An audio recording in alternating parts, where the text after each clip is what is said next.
বাড়ি তৈরি করবেন? ভাবছেন বাড়ি তৈরির সমস্ত সরঞ্জাম কোথায় পাবেন? চিন্তার কোনো কারণ নেই। সমস্ত চিন্তার অবসান ঘটাতে আপনাদের হাতের কাছেই আছে শৌর্য মার্বেল অ্যান্ড টাইলস।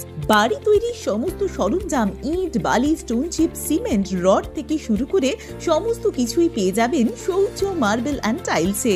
শুধু তাই নয়, বাড়ি তৈরি করলেন, বাড়িতে পাথর বসাবেন, টাইলস লাগাবেন, বেসিন লাগাবেন, তাও পাবেন শৌর্য মার্বেল অ্যান্ড টাইলসে। Marble, granite, tiles, sanitary, bath fittings দ্রব্যর একমাত্র বিশ্বস্ত প্রতিষ্ঠান। আমাদের ঠিকানা হলো ভগবতী বালিকা বিদ্যালয়ের পাশে। আমাদের দ্বিতীয় কাউন্টারটি হলো গোঘাট 1 বিডিও অফিসের গেটের সম্মুখে। বিশদে জানতে কল করুন 9064236218 এ। প্রোপাইটার রাজা বিশ্বাস, গোঘাট, বকুলতলা, হুগলি।